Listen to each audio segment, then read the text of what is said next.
Venga, ¿de qué va el artículo este?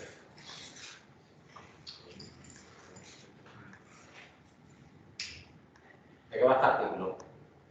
¿Quién se la ha podido leer? ¿Nadie se la ha leído? ¿Tú te la has leído? Venga. De las patologías de los... Eso, de patología de la mácula, ¿qué tengo que intentar resolver? Intenta detectar los tres tipos según las variaciones y... Eso es. Y a partir de imágenes de OCT, ¿no? Que es esto de tomografía de coherencia óptica. La verdad es que no la conozco muy bien, esta tecnología, no sé muy bien cómo funciona, ¿no? Pero bueno, coherencia suena ¿a qué os suena coherencia en óptica? A láser, ¿no? O sea, la láser es una fuente de iluminación coherente, ¿no? Entonces, no sé si habrá algún láser involucrado ahí, ¿no? La verdad es que no lo sé. Bueno, pero el caso, independientemente de cómo sea la física para adquirir las imágenes, pues al final lo que tenemos son unas imágenes de este estilo, ¿no? Son unas imágenes de este estilo en las que, de hecho, parece que la tecnología lo que te puede dar es una visión tridimensional de la mácula, y lo que vamos a analizar va a ser un slice, ¿no? Una rodaja. O sea, si yo cojo esto, lo corto en el plano XZ, con el plano XZ es así. O sea, cojo esto, lo corto así y esto es lo que veo, ¿vale? Una loncha de eso. Vale. Y aquí nos enseñan varias patologías, ¿no? Esta sería la mácula normal, y esto es cuando hay un agujero en la mácula. Esto es cuando hay un edema, cuando hay una hinchazón, esta zona está inflamada, y luego cuando se degenera con la edad. ¿Vale? Entonces lo que vamos a intentar va a ser, a partir de una imagen cualquiera, intentar decir en cuál de las 4 categorías está. Vale. Bueno, pues vamos a ver cómo hacemos eso. A ver, ¿tú qué te la has leído, Ana? ¿Cómo lo haces? Más o menos. ¿Cuál es la técnica principal? Primero tenga que como calcular los límites para ponernos circunstancias, la imagen, y luego en función de eso va aplicando diferentes tipos de traducciones, sonido y... Vale. Es una técnica muy estándar, ¿no? O sea, un flujo muy estándar. De hecho, podríamos ponerlo así. A ver, podríamos decir que es, primero, normalizar la imagen, o sea, homogeneizarla de alguna forma,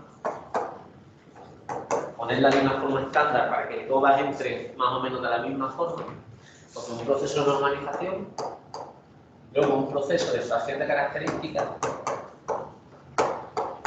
Las características, lo que sale es un vector normalmente, y luego ese vector se clasifica.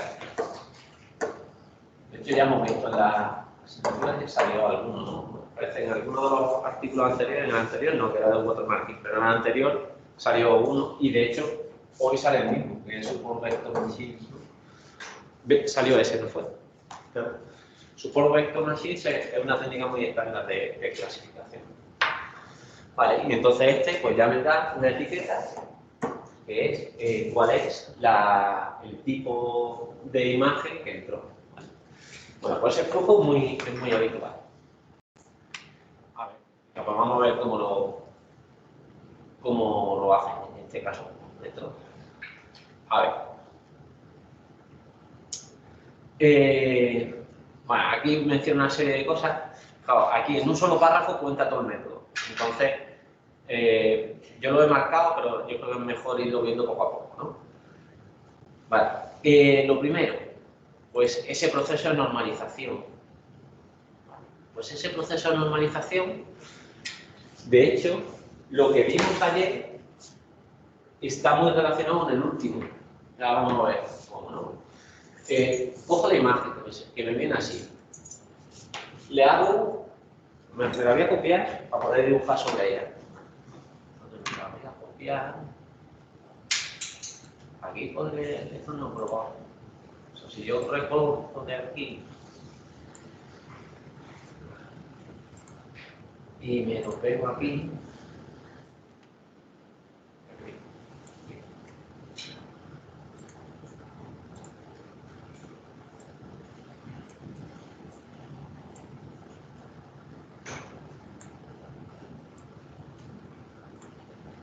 entonces,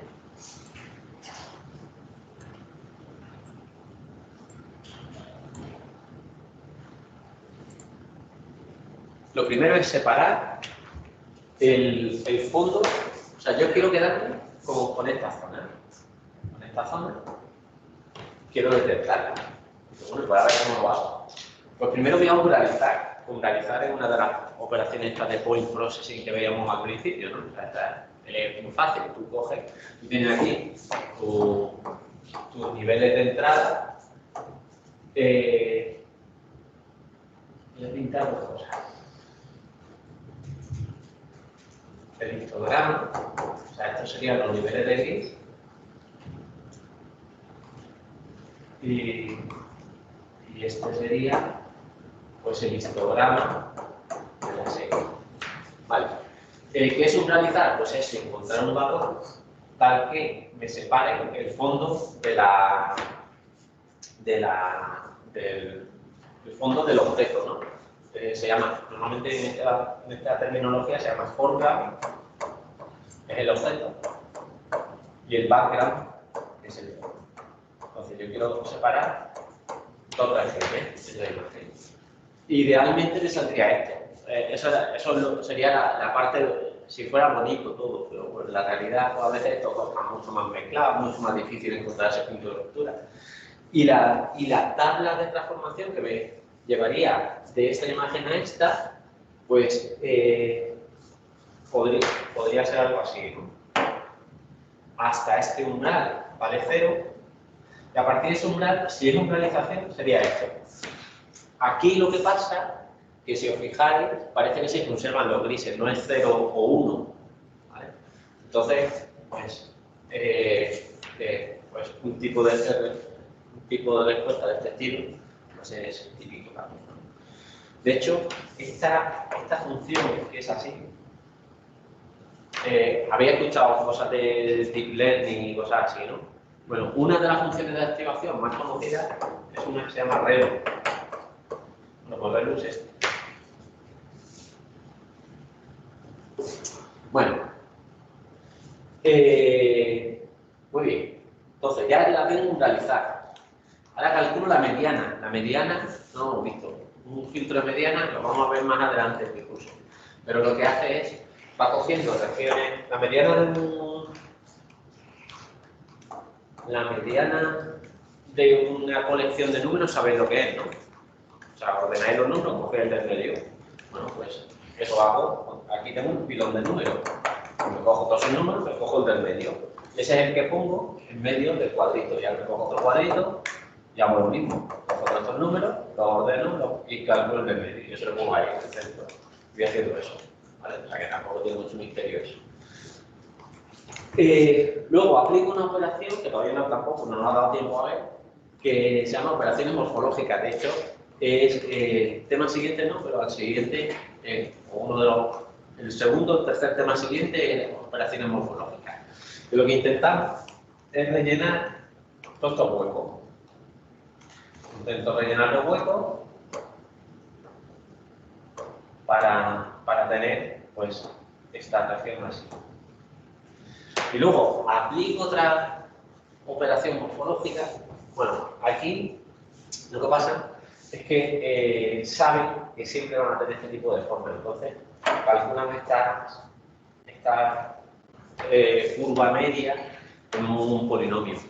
Pero si no, las operaciones morfológicas también te permitirían calcular una cosa que se llama el esqueleto. Entonces, o bien a través de, porque sabe que siempre tiene este tipo de curva, entonces calcula un polinomio, o bien a través del esqueleto podría sacar esa curva. Y ahora esa curva la voy a poner recta. O sea, esta curva de aquí la voy a poner recta. Este último paso, de aquí a aquí, es justo lo que vimos ayer. Lo que pasa es que ayer lo vimos en un contexto de escalado de imágenes, pero esta es mi imagen de entrada, esta es mi imagen de entrada, esta de aquí es mi imagen de salida, y hay una transformación geométrica que me lleva puntos de aquí a puntos de aquí. O sea que las coordenadas R', C' son una función de RC. O sea, dado un punto de aquí, yo tengo que saber de dónde viene. Ayer la transformación era muy sencilla, era simplemente multiplicar R' y C' por un escalar, o sea, por el factor de escala, mientras que ahora va a ser más complicado. Me lo va a dar este polinomio, pero ya está. Y ahí entran de nuevo, o sea que esta es una imagen interpolada de esta de aquí, de esta de aquí. O sea, de hecho, la entrada estaría aquí. He puesto, la entrada sería esta y la salida sería esta. ¿Se ve? O sea que hasta ahora, salvo esto de las operaciones morfológicas y lo de mediana, pero bueno, lo de mediana es muy sencillo, lo conocemos todo. O sea, ya sabéis cómo se utiliza a lo largo del pipeline ese. Vale. Ahora, voy a construir para cada imagen, voy a construir un descriptor. Estas son las features que decíamos antes, ¿no? ¿Y cómo digo esas features? Pues voy a coger la imagen y la voy a dividir en regiones. Para quitarme problemas de borde, pues voy a tratar esto, no voy a llegar hasta el borde justo. ¿Veis? Hay una región que me la salta y hago solamente el análisis sobre lo que me queda bien. Vale. Ahora, en cada región voy a hacer un cálculo, que eso lo veremos ahora. ¿Vale? ¿Cuál es el cálculo que hacemos? Que va a ser, bueno, ya ponemos el nombre, el local binary, la P no me acuerdo de qué, pero bueno, LBP, pattern, local binary pattern. Vale. Y eso lo voy a hacer multiescala. O sea, multiescala significa que voy a analizar la imagen a diferentes tamaños de píxeles. Bueno, hay dos formas de entender la multiescala. Una es diferentes tamaños de píxeles, otra es diferentes frecuencias. En este caso es diferentes tamaños de píxeles. Fijaos, con la misma, el pixel size aquí, imagino que esta es 2 veces más pequeña que esta. Pues el pixel size aquí será 2ds y aquí será 4ds. Vale. Esto es justo lo que vimos ayer. O sea, cómo produzco imágenes escaladas a partir de la original. Muy bien. Entonces, cuando tengo una imagen, la voy a dividir en regiones. Para cada región voy a hacer un cálculo y voy a concatenar todos esos cálculos. Lo voy a poner todo uno detrás del otro. O sea, me cojo este, me cojo este. Estos son vectores. Y los concateno todos. Entonces ahora aquí tendré, pues, este será el trocito del azul, ¿vale? Esto es un rojo. Este será el trocito del rojo, este será el trocito del negro y este será el trocito del verde. Bueno, esa concatenación es una cosa muy típica también. Cuando tú calculas diferentes features, al final lo que construyes, pues estos son, por ejemplo, unos vectores en Rn, pues este será un vector en 4Rn. En 4. En R, 4N. Porque como he cogido 4 características, 4 las que sean, ¿no? Y las he concatenado para hacer un vector más grande. Vale. Bueno, pues vamos a seguir viendo qué hace.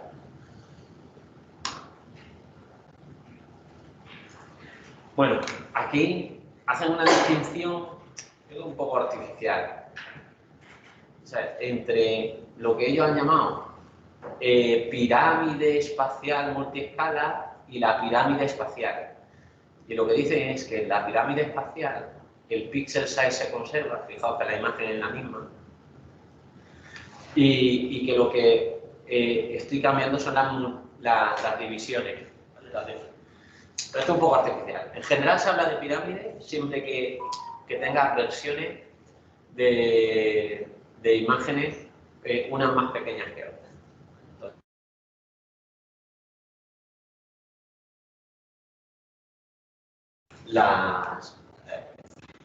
Los elementos de la pirámide, ¿no?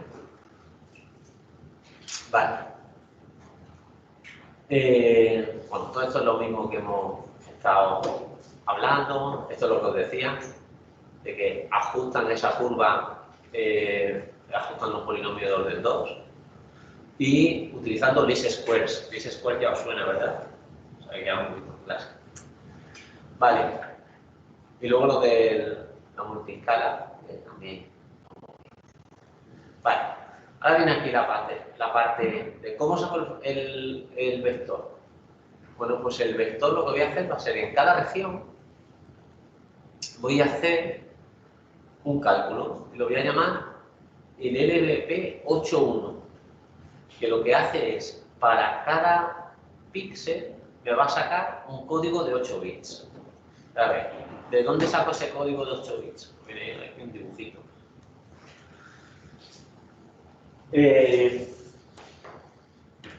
Este es mi píxel central y estos son mis niveles de gris que tengo, ¿no? Por ejemplo, imaginemos que aquí tengo 32, 16, lo que sea. Vale, pues yo voy a codificar. Sí, voy a utilizar este como si fuera mi valor de umbral. Y lo que voy a decir es si el resto de píxeles son mayor o menor que el umbral este que tengo. Pues este es mayor, pues 1.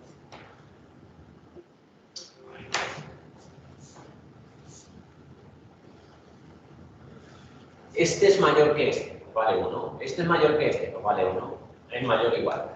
Este es mayor o igual que este, pues vale 1. Este no, pues vale 0. Y aquí tengo ya mi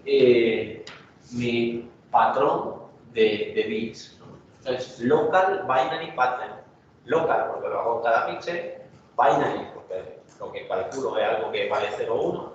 Y pattern, porque es un patrón que va asociado a cada uno de los píxeles. ¿Vale? Entonces yo en cada píxel calculo esta cosa. Y esto, si lo recorres, te coges, por ejemplo, tienes que definir un punto de comienzo, ¿no? Pues mi punto de comienzo, por ejemplo, va a ser este. Y bueno, pues este lo voy a recorrer así. Entonces, de hecho, creo que no se corresponde a ninguno de estos que estamos buscando, ¿no? Entonces, pues este patrón sería, por ejemplo, pues el 1, 1, 0, 0, 1, 1, 1, 1. Y ya está. Ese es el número que describe a mi píxel central. Vale. Muy bien. Ahora tengo en una región, como la que teníamos antes, me la voy a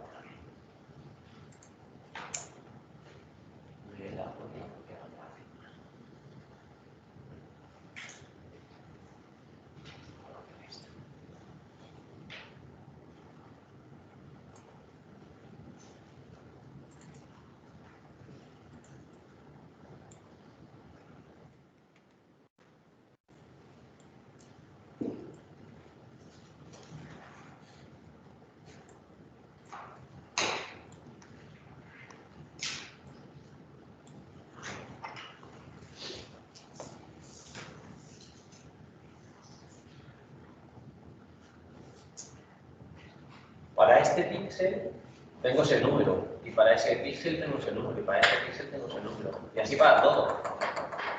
Para todos los píxeles tengo esos números. Bueno, pues con esto puedo construir un histograma. Entonces, además, si os fijáis, eran números de 8 bits. ¿Vale? Pues me puedo construir un histograma. Yo pongo aquí, como estos son números de 8 bits, puedo llegar hasta 255. Este es el eje LBP, no es el eje de intensidad. Y tengo aquí mi histograma de LBPs.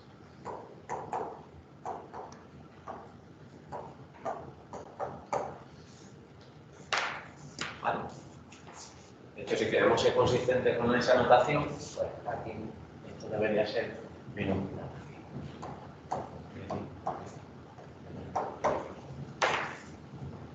Eso viene de que cuando tú tienes una densidad de probabilidad, pues normalmente lo denotas así. Esta es la variable aleatoria y este es el valor que toma de ese. Entonces esto es para PDFs. Entonces la variable aleatoria normalmente la pones en mayúscula. Por eso aquí la pongo en mayúscula. El valor que toma, pues lo pones en minúscula. Muy bien. Vale, entonces para cada región yo tengo un histograma de estos. Y estos histogramas son los que concateno aquí. Esos histogramas, tengo aquí todos los histogramas, son los que concateno. Vale, entonces ahora lo que tengo es que una imagen la tengo caracterizada por un conjunto de histogramas de LVPs. Muy bien. Lo que pasa es que, o sea, esa es la idea básica. Lo que pasa es que hace un refinamiento de esa idea. Ahora vamos a ver cuál es el refinamiento que hace.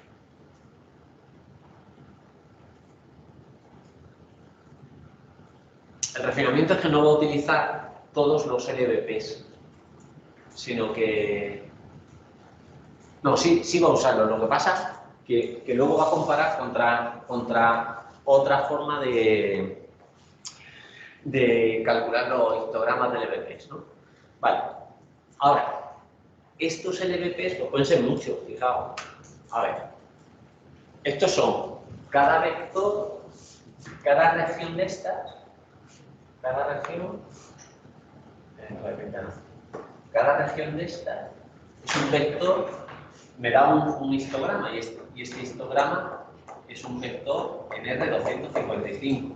¿Cuántas regiones tengo? Pues tengo 1, 2, 3, 4, 5, 6, 7, 8, 9, 10 y esta 11. O sea, tengo 11 regiones. Con lo cual mi vector original, o sea, mi vector concatenado es de R255 por 11. Son 2700 y pico, 2800. O sea, estoy trabajando en un espacio 2800 dimensional. Esto es muchísimo.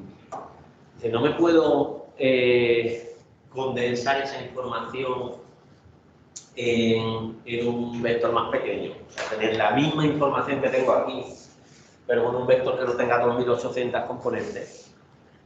PCA no ha aparecido aquí en la clase, ¿no? No me suena de haberlo contado. Bueno, pues PCA es una técnica que se llama análisis de componentes principales. A ver si encuentro un dibujo rápido de esas cosas. PCA.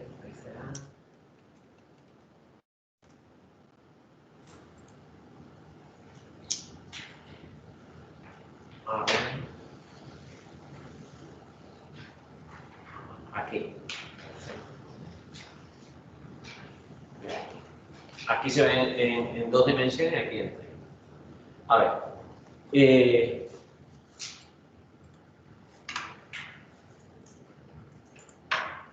Me la voy a copiar.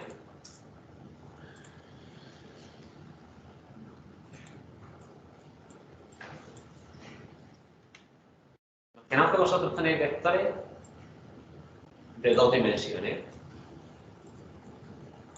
Ahí tenéis estos 2 vectores de 2 dimensiones. ¿Tienes información? He empezado un paso alto.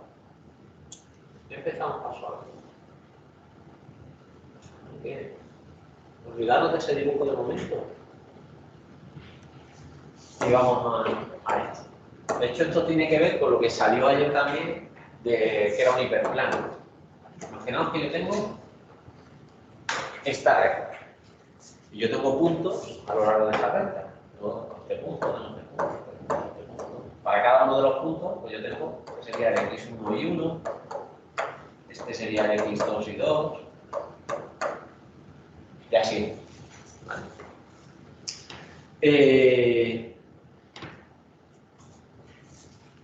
Este lo voy a apuntar aquí, que va a ser el x0 y 0.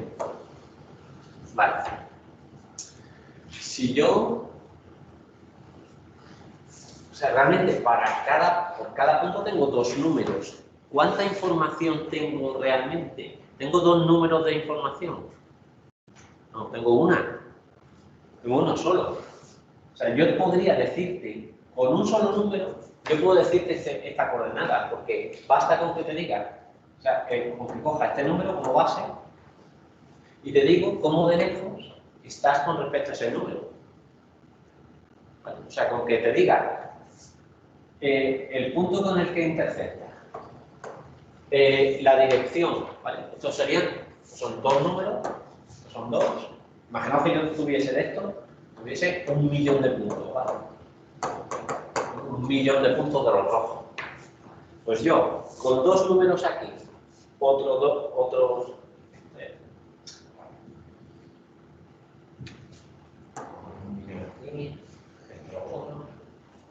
vale, este tiene otros dos números. Pues yo no necesito, de los rojos, tengo 2 millones de números, ¿vale? Porque como tengo 1.000.000 de puntos y cada punto tiene dos coordenadas, tengo 1.000.000 de puntos. Pero yo no necesito decirte, para darte esta colección de puntos, yo no necesito darte 2 millones de números. Me basta con darte estos dos, y luego por cada punto de estos, cómo de lejos estás de este. O sea que con 1.000.000 más 4, que son estos dos y estos dos, yo te digo la misma información, la misma. Y no he perdido nada. ¿Vale? ¿Cuál es la clave? Encontrar esta dirección. Encontrar esta dirección y encontrar este punto. Vale, pues aquí tengo lo mismo. Lo que pasa es que ahora, hombre, sí que pierdes un poquito. Pierdes un poquito porque si tú me dices este punto que hace la veces de esta, y me dices esta dirección que hace la veces de esta, pues hombre, si me dices cómo de lejos está cada uno de los puntos, pues sí, me estás diciendo más o menos dónde está, pero realmente no me estás diciendo dónde está ese punto, lo que me estás diciendo es la proyección de este punto sobre esa recta. O sea, me estás dando puntos a lo largo de esta recta verde. ¿Has perdido mucho? Bueno, pues depende cómo de gran ancho sea esto. Si esto es muy estrechito, imagino que es muy estrechito, pues no has perdido mucho. Con lo cual, los 2 millones de puntos los has podido condensar a 1 millón. Vale, esto si tengo rectas en 2 dimensiones. ¿Y si tengo una recta en 2.800 dimensiones? También existen las rectas en 2.800 dimensiones. Pues no, el ahorro ya no es de 2 millones a 1 millón. El ahorro es de... O sea, aquí hay un factor 2. Pues ahora, si voy de una recta en 2.800 dimensiones a esto, a un número por punto, pues es un factor 2.800.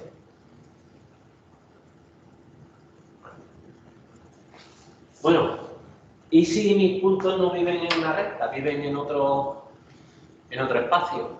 Por ejemplo, aquí había un ejemplo este. Mis puntos pueden vivir, de hecho, aquí, en un espacio que casi es un plano. Aquí lo pintamos en 3 dimensiones porque es lo que podemos pintar, pero también existen los planos y los hiperplanos en 2.800 dimensiones. Bueno, pues, ¿y si mis puntos viven en un plano? Bueno, pues ya no es una dirección, te tengo que dar dos. Te tengo que decir un punto y cómo están de lejos las observaciones que tienes con respecto a ese punto de referencia. ¿Y cuál es la dirección en la que tienes que viajar? De hecho, aquí, cuando nos vemos con te doy un punto de referencia y la dirección en la que tienes que viajar y cuánto tienes que viajar. Para definirte cada punto de estos rojos, tengo que decir cuánto tienes que viajar. Vale. De hecho, esa expresión de cuánto tiene que viajar y todo eso, pues suena a sistema de coordenadas, ¿no? Eso es lo que te dice un sistema de coordenadas. ¿Sabes? Lo que estoy haciendo es un cambio de base. En ese espacio dos-dimensional estoy haciendo un cambio de base. En ese nuevo cambio de base, una de las componentes va a tener valores grandes, mientras que la otra componente va a tener valores muy pequeños. Vale. Aquí pasa lo mismo. Puedo hacer un cambio de base de forma que una o dos componentes, en este caso dos componentes, van a tener valores grandes y la tercera componente, que es la perpendicular al plano, va a tener valores muy pequeños. Vale, pues en 2800 dimensiones también se puede hacer. Lo que pasa es que ya no puedo dibujarla. Vale, solamente puedo dibujar hasta 3 dimensiones. Ya más para allá no se puede dibujar. Pero también existe el mismo concepto. Yo puedo intentar buscar una base en 2800 dimensiones tales que las primeras componentes de las coordenadas de los puntos en esa base tengan valores significativos y a partir de un punto sean todos muy pequeños. Bueno, pues esa técnica se llama PCA. Entonces, como yo tengo vectores, aquí, como yo tengo vectores en 2800,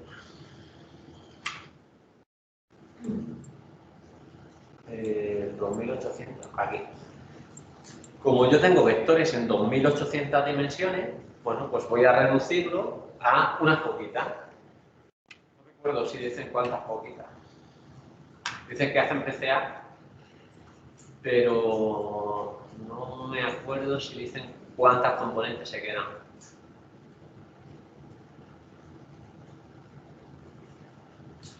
A ver si lo dicen por algún lado.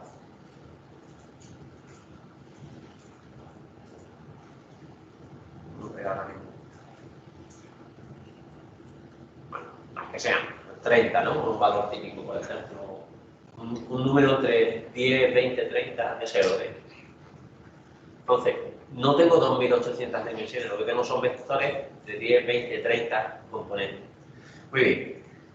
Y luego, para comparar si esto es mejor que otra cosa, bueno, pues imaginemos que el histograma no lo hago de todos los patrones. O sea, aquí decíamos, si lo llegué a copiar, yo creo que sí. No, aquí decíamos, ¿dónde está el patrón?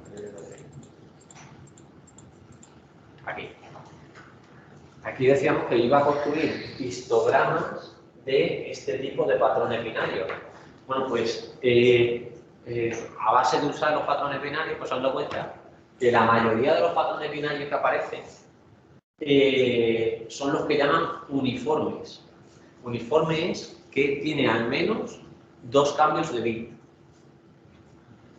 O sea que, fijaos, este empieza en 0, cambia a 1, o hay un cambio de bit aquí. Aquí hay un 1, cambia a 0, pues hay otro cambio de bit.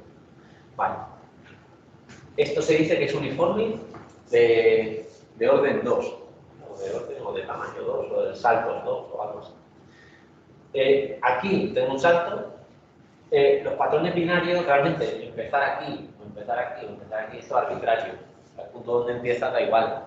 O sea, esto lo que tengo que pensar es como circular, ¿no? Entonces, este 0 y este 1, cuando paso de 0 a 1, también es un cambio de bit. Entonces, estos dos tienen dos cambios de bits, estos tienen más cambios de bits, ¿no? Porque uno aquí, otro aquí, otro aquí. Este tiene, lo que han señalado. Vale, pues entonces voy a hacer los histogramas, no de todo, sino voy a distinguir en el histograma los que son uniformes con dos cambios de bit. Entonces, pues hay, lo decía por ahí abajo, 58. Hay 58 patrones uniformes, eso lo voy a respetar, pero los que faltan hasta 255, los 200 que faltan, o 197 que faltan, hasta 255, que son no uniformes con dos saltos, los voy a colapsar todos en un solo bin. ¿Vale? Entonces, en vez de tener histogramas de 256 bins, de hecho he puesto 256, son 256, pero 0 también cuenta. Entonces, en vez de ser histogramas de 256 bins, van a ser histogramas de 59 bins. Y ahora ya no estoy en dimensión 2800, sino que ahora estoy en dimensión 500. Vale. Y ahora lo que comparan es si hacer PCA es mejor que hacer esta reducción de la dimensionalidad a base de mirar los patrones de bin. Y ya se lo meten al support vector machine. Que no nos hemos metido nunca, o sea, salió en clase, pero no nos hemos metido en cómo funciona por dentro, ¿no? El support vector machine. Os voy a poner una fotillo para que recordéis de lo que hacía esto.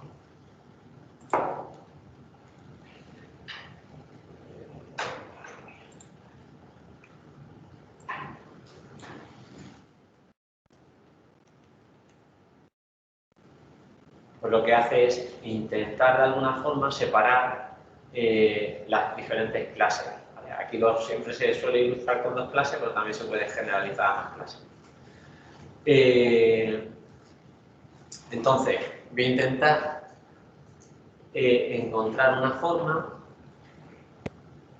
de separar los vectores que me representan las imágenes normales de las que tienen degeneración de mácula y las que tienen un agujero en la mácula de las que tienen degeneración de mácula y así, todas con todas, ¿no? Y a veces lo conseguiré muy bien, como en estos casos, lo consigo separar perfecto y otras veces pues no voy a ser capaz de separarlas. Entonces, a ver, seguro que hay por aquí algún ejemplo. Este, por ejemplo, ¿no? Pues esto casi lo separo, pues hay una muestra azul que no hay forma de separarla de la roja. O sea, tiene un vector que es igual que el de la roja, ¿no? Y seguro que hay más por aquí. Ya, por ejemplo, esto de aquí. Bueno. O sea, un vector machine, igual, no nos metemos en el detalle. También tengo unos detalles muy chulos de esto, pero bueno, no vamos a contar todo en una sola clase. Y luego pues ya me pongo a medir qué tal me funciona la cosa. Entonces lo que mido es si mide el AUC. El AUC es el área bajo la curva. A ver, todos estos clasificadores. Vamos a buscar una.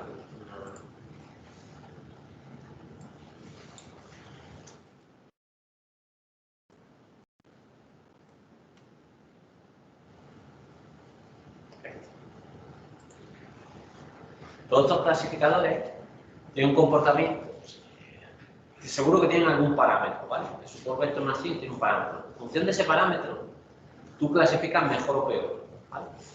Entonces, vas a medir dos cosas, el false positive rate y el true positive rate. Ahora vamos a ver qué es lo que es cada cosa. Vamos a poner aquí.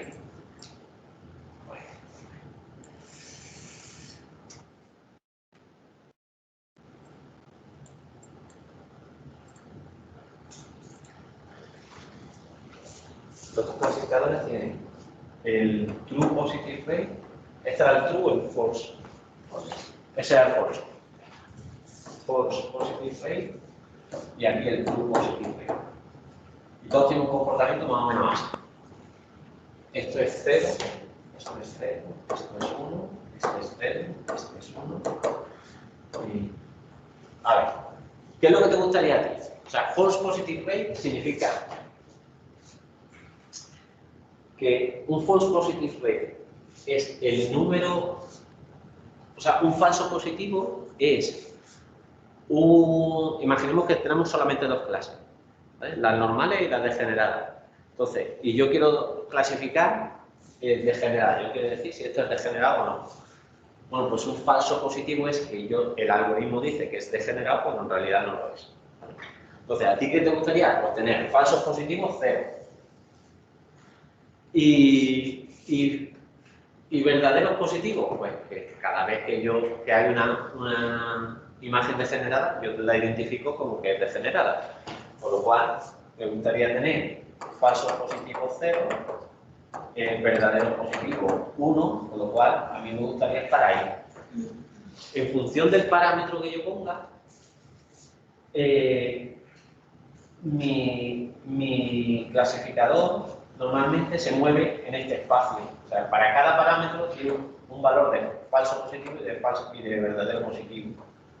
Entonces, si yo voy moviendo mi parámetro, al final todos esos puntos lo que me describen es una curva.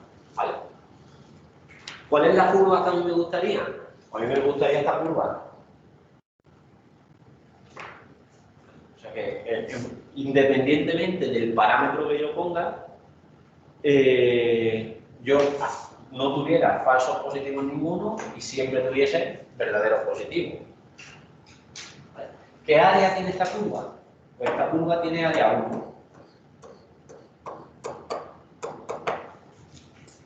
Imaginaos un clasificador que lo hiciese al azar. Ni mira la imagen ni hace nada. Tiene una moneda y dice degenerado, no degenerado. Bueno, pues ese clasificador estaría aquí.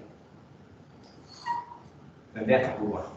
Y tiene un área que es de 0,5. Entonces, tu clasificador es más bueno conforme el área bajo la curva, esta es la curva que estamos mirando, pues conforme el área bajo la curva esté más cerca a 1. Bueno, pues eso es lo que va a mirar.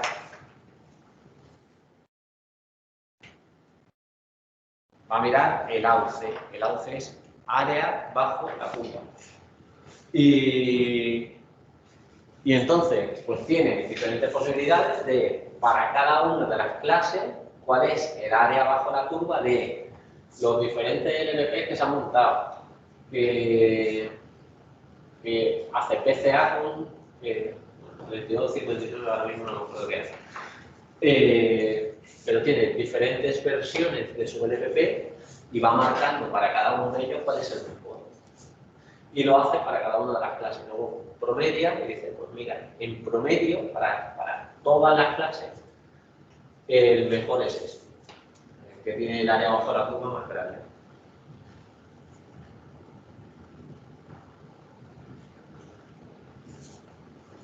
El 59 sí se ve de dónde sale, el 58 más 1 ese que teníamos, ¿no? 58 patrones uniforme de orden 2 más. Y esto de M y S no me acuerdo. Cuando es más O es porque está solapando los bloques o no, y el M y el S, tenía por aquí marcado la carrera. Aquí.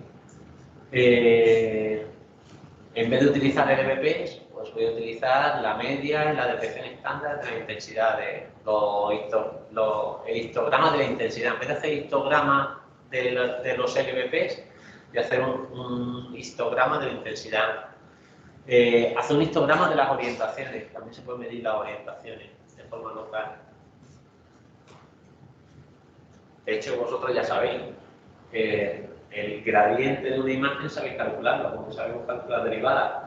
Pues yo sé en qué dirección va el gradiente.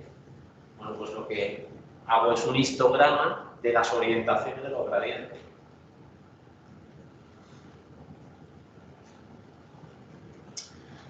Y bueno, pues no es uno, pero bueno, tampoco lo hace mal, ¿eh? Y estas que son esta era la del agujero y la de la degeneración. Pues va a hacer, bueno, recientemente no, ¿eh?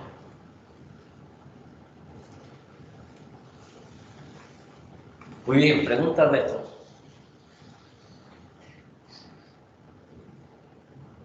Buena pregunta. Creo que ya sabéis mucho. Faltan algunas piececitas todavía, pero sabéis mucho, entendéis muchas de las piezas que hay ahí. O sea, lo que estamos viendo en clase son cada una de las piececitas por separado.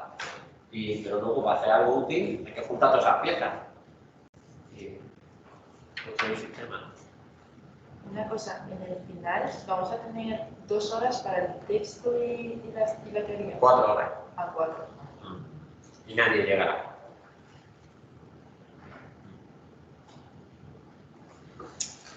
Bueno, pues vamos a repartir los exámenes. Next topic is about warping and rotating images. That actually it is very much related to yesterday, because what we will do today is to use a bit more complicated formulas to relate to coordinates. And it is related to the article today. So when we were taking this line that had a kind of parabolic shape and making it straight, what we were doing was a warping. So warping is a deformation of the space. Okay, so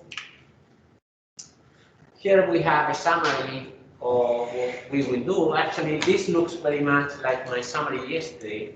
So we have an input image, we have an output image, and there are two functions involved here. So one is the warping function, how you deform the space. So where one coordinate in one of the input spaces goes in the output space, or the opposite.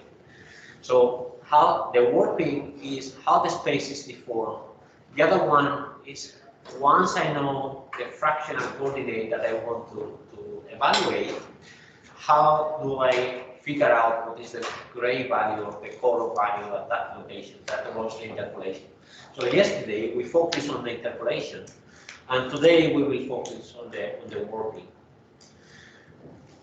Okay, so yeah, so in general, I think this is a too lengthy way of saying the following.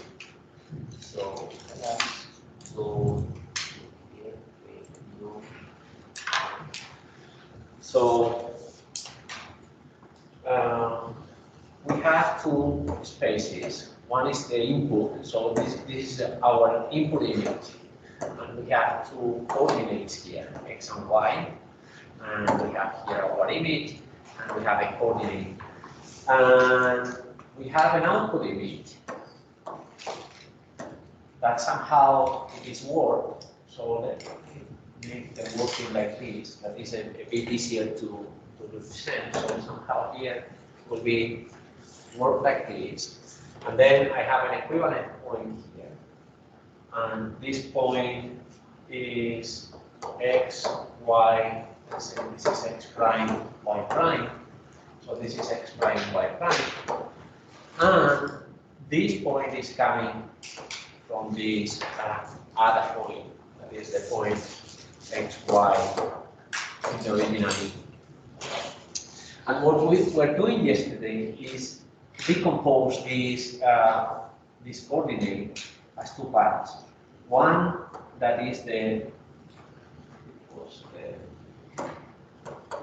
integer part of x and the integer part of y, that was giving us the coordinate. So we were saying, I want to interpolate there, and I have 4 corners around. So this corner here, so this is x, y. This is x, y, is coming in. And then decomposing it in something, so like this. So this is the integer part. So this is the integer part, and this one is the fractional part. Okay, so this was what we were doing yesterday. So there are two parts involved here. So one is the geometrical transformation. This is the warping. This is the warping function. For us yesterday, the warping function was simply this one. X, y. This is scaling factor. So scaling in x, x, y prime, and the other one was scaling in y, y prime. So they were very simple, very simple transformations. And then we were focusing on this other part, that was how to interpolate the image at the fractional coordinate. So this is the interpolation of function. Okay, so we will focus today now in the working function. So it will be useful later to rewrite this as the following. So in a vector form. So this will be, this is a linear transformation. It is not the only one that is possible. So you can have many other different kinds of transformations, but linear transformations are ones that are very common. So we would have here Sx, Sy, 0, 0, and then the coordinate. But in general, so this is a particular case of transformation, but in general, you may think of this as being a function of the vector x prime y prime.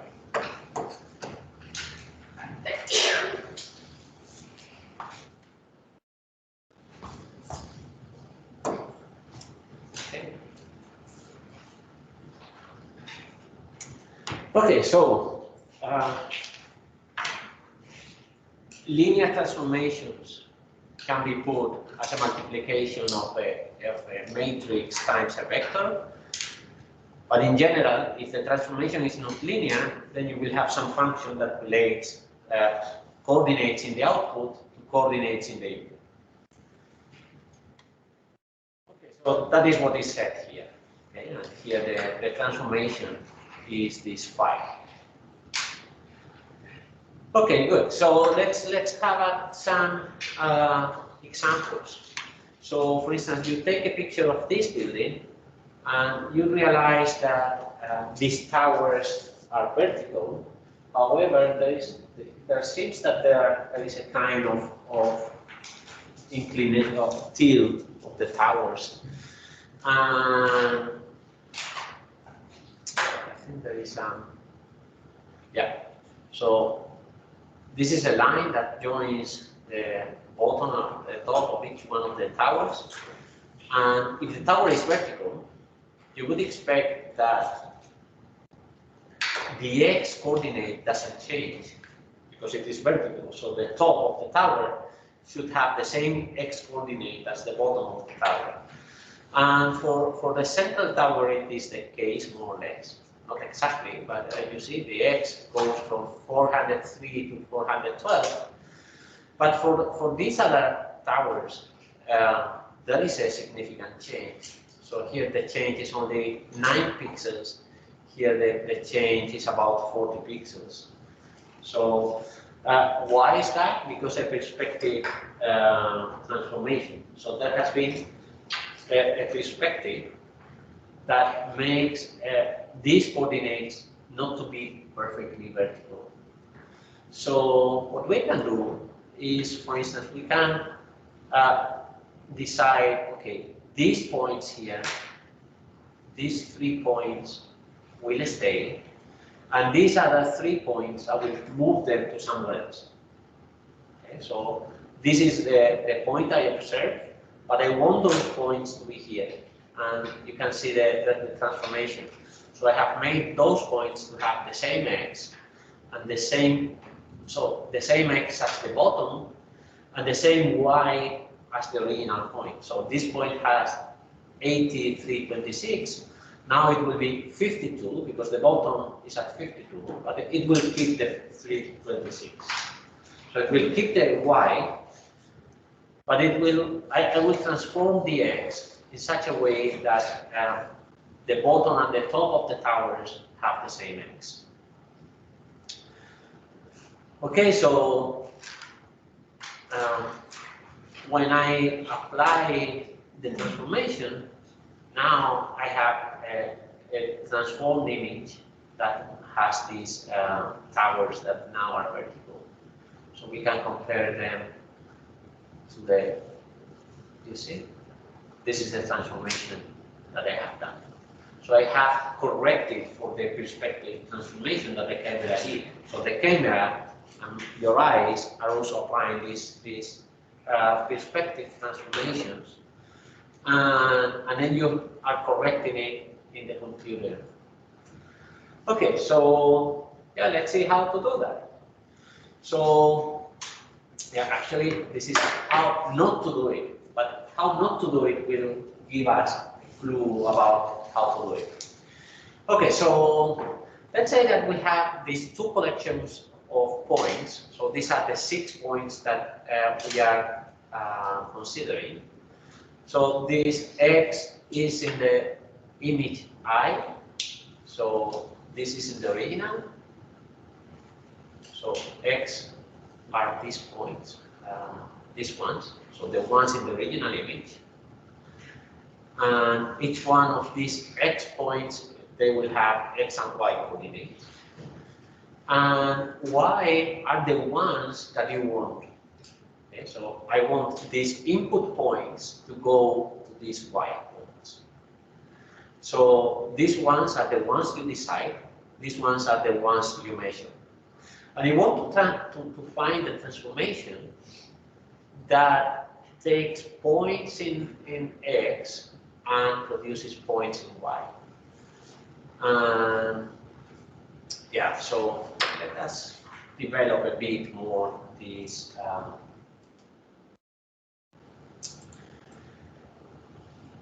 Okay, so I have a.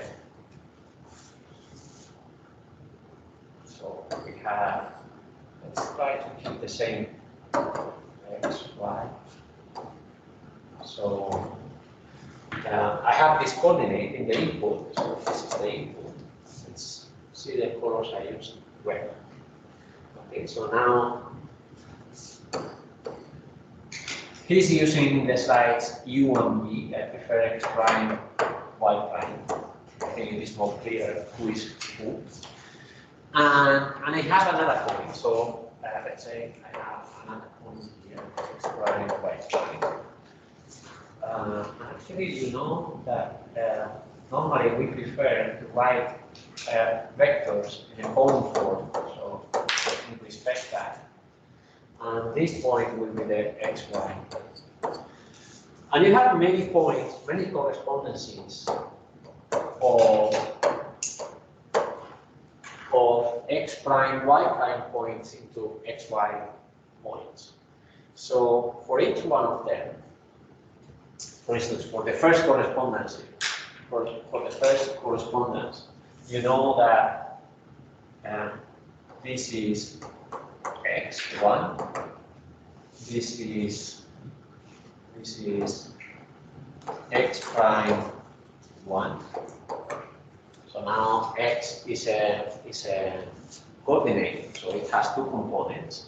The one means it is the first correspondence. So it is this point has to go to this other point, and the prime is where in which space here.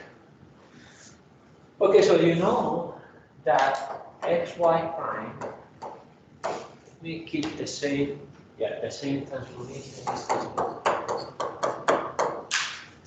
And I have to find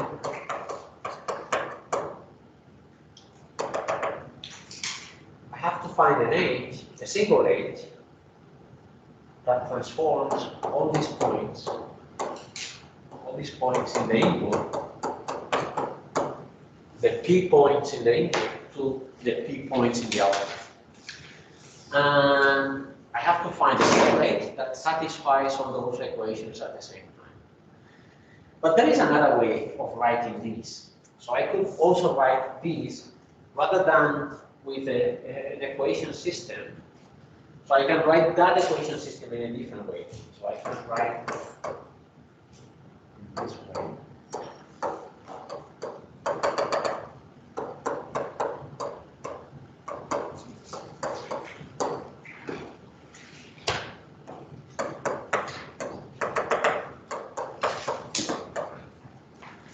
So let us see the sizes of these things. Okay, so I have B columns and 2 rows in each one of the columns. So this is a 2 times B. This one is 2 times 2, and this one is again 2 times 2. So I have written the same equation system, but now in a matrix form. So this matrix will be called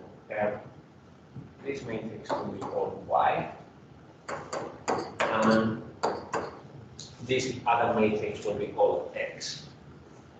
So Y and X are matrices of this size, and A is a matrix of that other size. Okay, so let me follow the reasoning of the, yeah. Okay, so this H, the way it is written, takes points in this space. If you multiply by H, you are in the X1, X prime space. Okay, let's say that I want to go from X prime to X. So I want to go in the other direction. So I have this coordinate. How do I transform it into the input?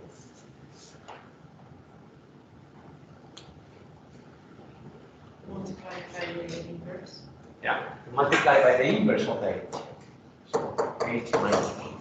And in general, if you have this transformation, so you have this transformation, vector X is a X prime is a transformation, for not making it confusing. It is a transformation of the input coordinate. If you want to go in the other direction, you have to find the inverse of that transformation. So,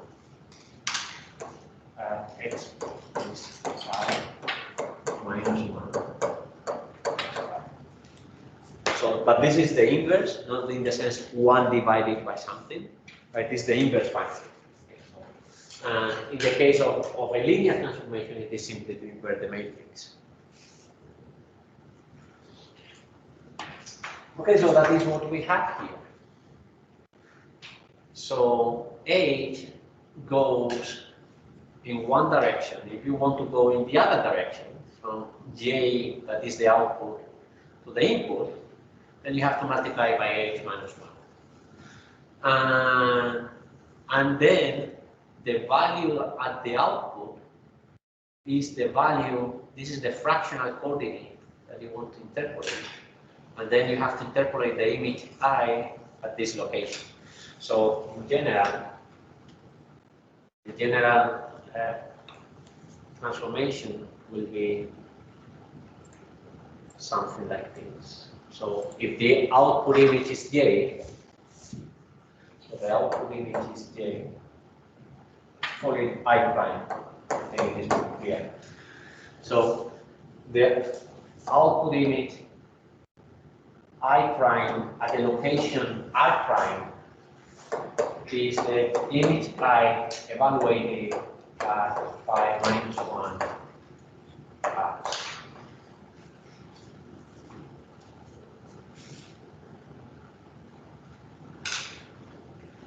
and the bit consistent with the notation. It is the same, it doesn't matter, but just to be consistent.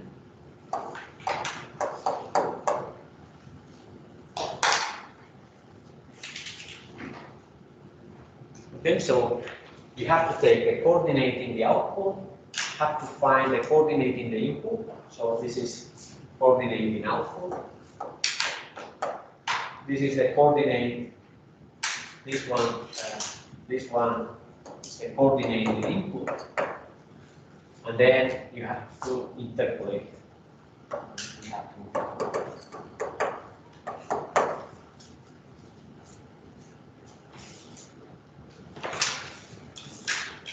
So this scheme is very common. So I told you yesterday, and now you are becoming more and more aware of it. So when you want to transform an image, you always go from the output to the input. You never go in the other direction. You always go from coordinates in the output to coordinates in the input and evaluate there.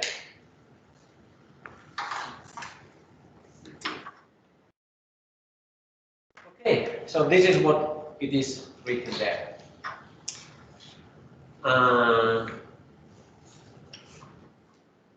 Let me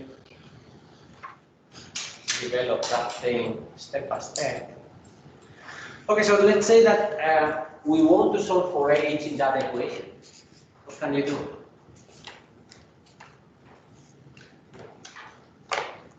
So I'm tempted to say this, and you'll correct me if I'm wrong.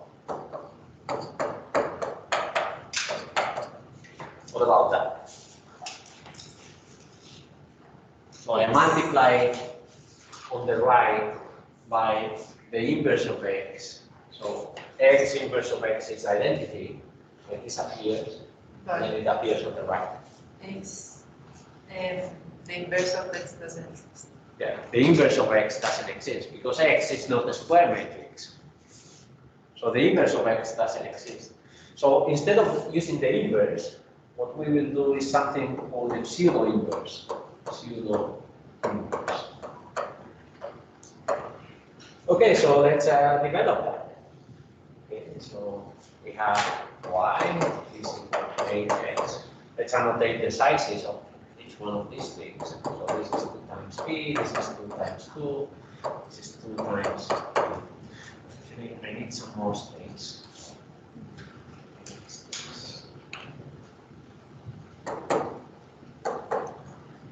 So size 2 times 2.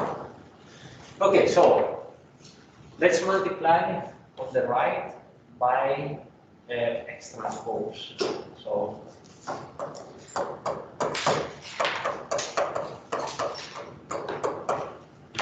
and now let's analyze the sizes. Okay, so this is 2 times p, this is p times 2, this is 2 times 2, 2 times p, p times 2. And now let's look at this one. This one, this product, is 2 times 2. But now I can invert, unless it is not invertible because the determinant is 0. But if yeah, there are bad ways of making the determinant 0. But in general, it will be invertible. So now I can multiply by the inverse of this one. And now I can apply x transpose, x transpose inverse. And now let's analyze the sizes again. So this is 2 times p, this is p times 2, this is 2 times 2, and this is 2 times 2. So it is everything is consistent. So this thing here, you can compare it to what you wanted to do. So you wanted to do this thing, but that didn't exist. So that is why this tree is called the pseudo inverse. It is not an inverse, but it plays the role as an inverse. So if you want to solve for h, instead of multiplying by the inverse of x, that doesn't exist, you multiply by this thing that does exist.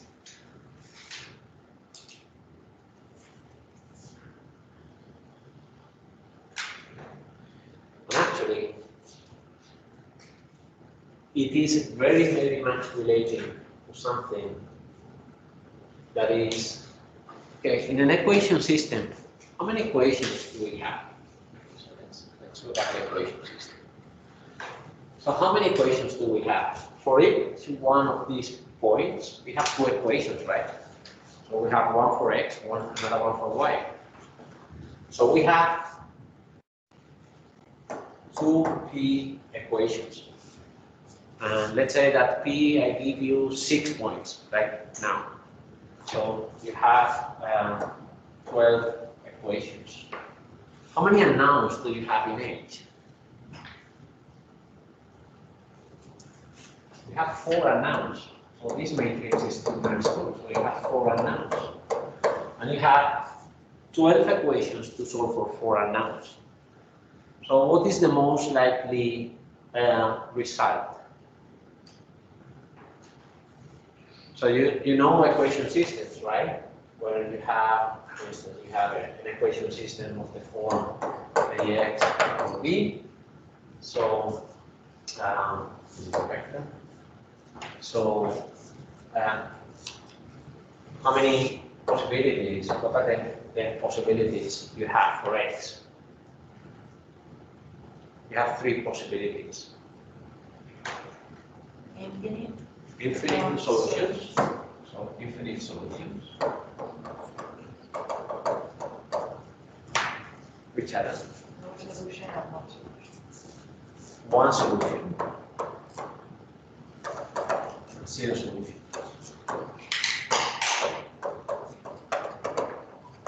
So you get 0 solutions when the system is inconsistent. You get 1 solution when it is consistent. And you get infinite solutions if it is homogeneous.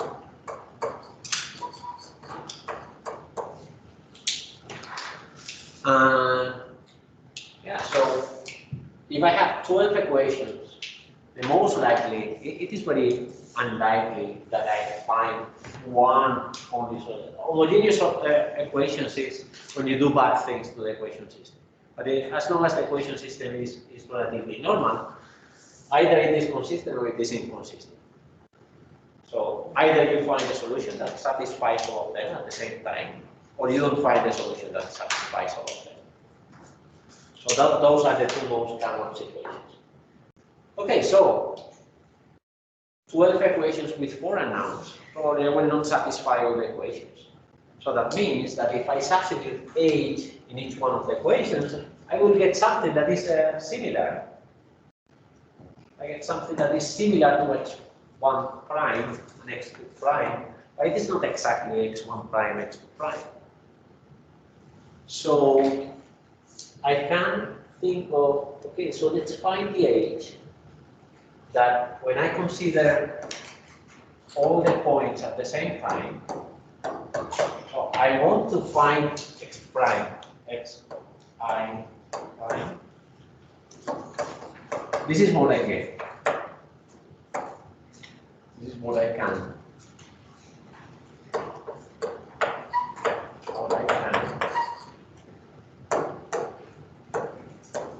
And then this is what I want.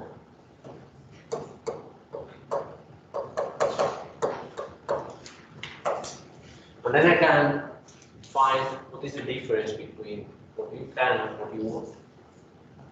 And you try that for all points, this is as small as possible. So you try that this difference is as small as possible. You would like it to be 0, but unless you are very lucky, it will not be 0. But you can do your best. So this is do your best. Your best in this sense. So whatever you want to say, I'm optimal, you are optimal with respect to something. This something in this case is the Euclidean distance. Okay, so this is least squares. So find the h that's the best way. And it turns out, and this is very, very interesting. So the least square solution is the 0 inverse. So this one is the solution of this problem. So this is really, really nice property of the pseudo inverse.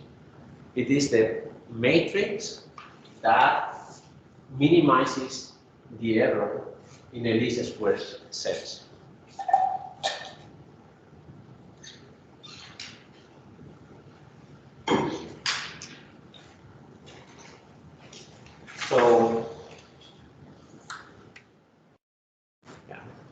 somehow this pseudo inverse appeared out of the blue here, but now you know where it is coming from.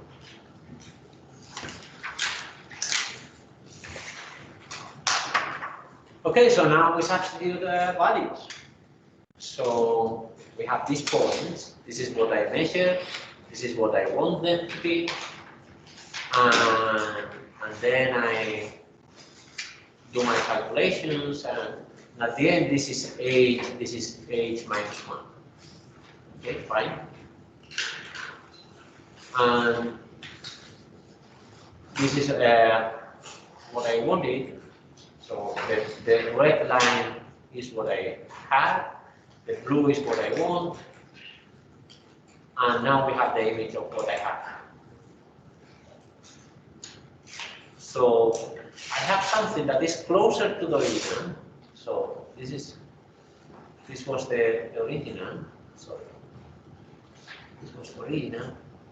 This was the original. This is what I get. And actually, you may look at here, it is worse than it was at the beginning. So it started with, after the transformation, it has moved in the other direction, not in the direction I wanted. I wanted to make it blue, but it has moved in the opposite direction.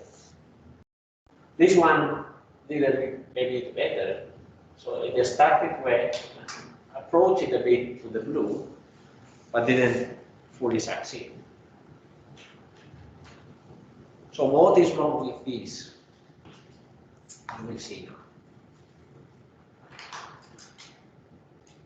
Okay, the problem comes from, this is before getting into what is the problem, let us analyze a bit what we are doing. The singular value decomposition is familiar to you? Singular value decomposition? No. The eigenvalue decomposition? The eigenvalue is familiar. Okay, so let's start with the eigenvalue.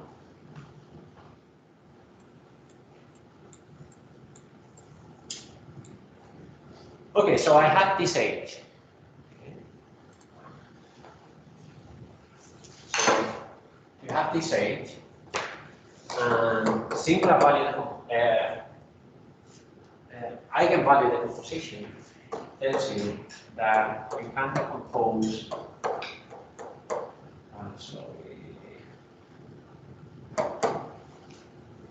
You can decompose that matrix in this way. So this means this is a 2 by 2 matrix. This is a diagonal matrix that is also 2 by 2, and this is the inverse of this one. These are the eigenvalues. These are the eigenvectors. Okay, so what is this? Okay, so eigenvectors are vectors that has the following property. When you take that vector and multiply by h, what you get is the same vector, but now scaled by a particular number. And there are families of vectors that, for any given matrix, they fulfill this property. Those are the eigenvectors and the eigenvalues.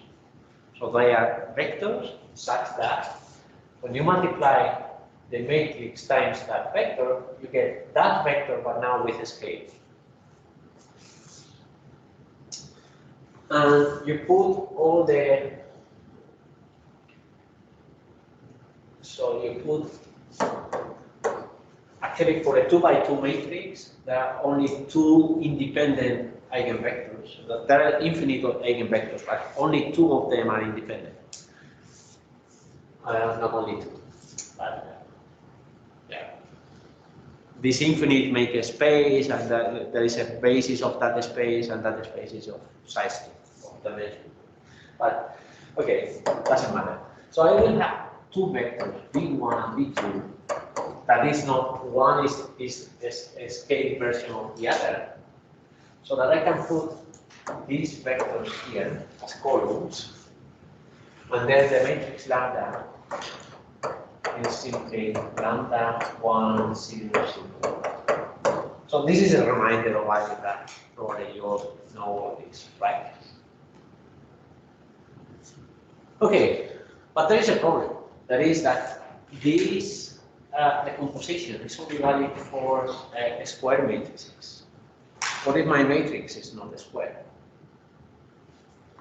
Then I can find another decomposition. So instead of decomposing a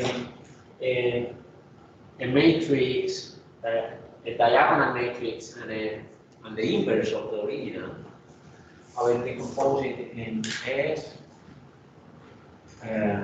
diagonal. Try to use the same notation as in the slides. US. U, S, V. And now, for instance, if this matrix is of size n times n, this is of size n times n, this is n times n, this is n times n. Those are the sizes. Okay, so now I have another decomposition that is kind of similar because this one is also diagonal. So this matrix is also this way, this form. It has some values in the diagonal and 0 outside. So it is kind of the equivalent of the eigenvalue decomposition. But now it is valid for all kinds of matrices. And these sigmas, instead of being called eigenvalues, they are called singular values. Singular values. And there is a relationship with this, but we will not get into that. So singular value decomposition, that is this one, SPD, is a generalization of the eigenvalue decomposition that you know. Okay, so I can take my matrix A and I can decompose it using this singular value decomposition. And this is the decomposition that I get. Okay, does it sound like anything familiar to you? So this is the diagonal, and these two matrices, do they look like something familiar?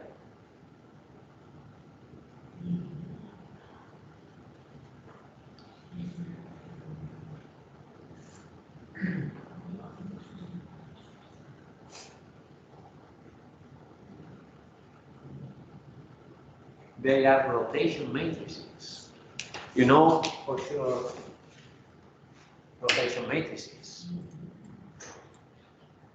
So let's say that you have a coordinate here, and you want it for any coordinate x, y. You want to rotate it by theta degrees for x prime, y prime. So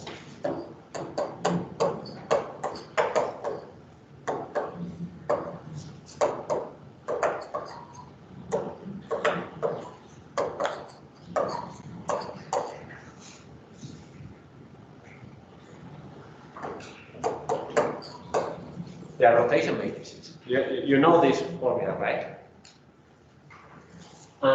So this is the rotation. Never remind in which of the two positions there is a minus. I think it is there, but it doesn't matter actually. So the difference is whether you are rotating in this sense or in this other sense. We don't care about that. There is a property of rotation matrices. That is that all the eigenvalues of the rotation matrices, they have unit value, and actually this rotation, eigenvalues are these two.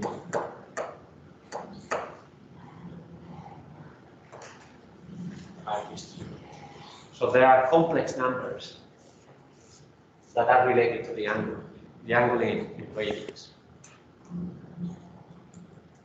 And there is another property, that is that if r theta is rotating in this direction, and you want to rotate the same amount but minus theta, so r minus theta is r theta transpose. So if you transpose it, and actually the transpose is the same as the inverse of this matrix. So if you transpose it, instead of rotating in one direction, you are rotating in the other direction.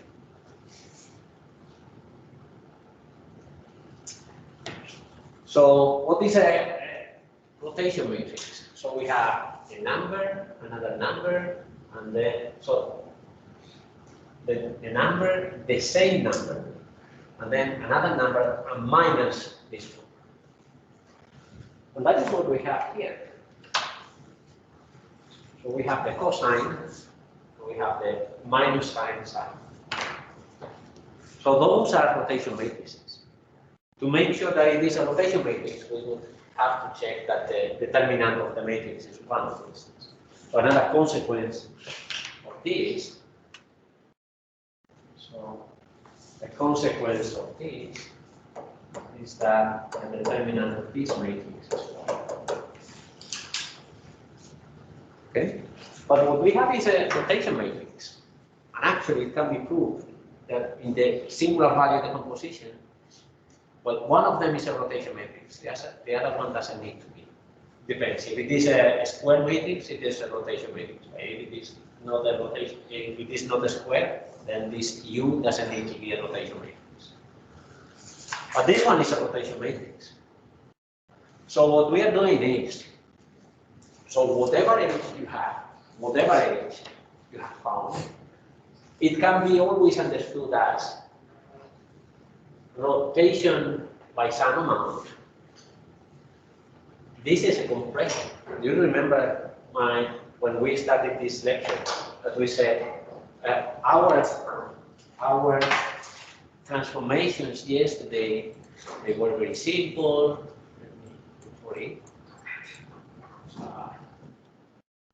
Very simple. They were of this form. This is a scaling. So this is exactly what you have here.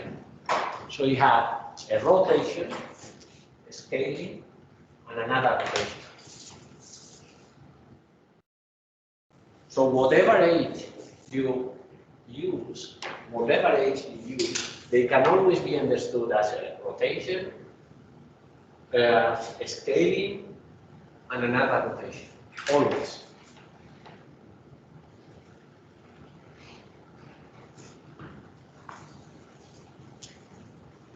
And let us follow that path. So we take the original image, the one with the red lines. So you rotate, how much? You rotate by 19 degrees. So rotate by 19 degrees, scale, and then rotate back. All the age can be understood in this way. It is not just in this particular case we came to this result. No. Every time you apply a linear transformation, because of the SVD decomposition, it can be understood in this way. First you rotate, then you apply a scaling, and then you rotate back.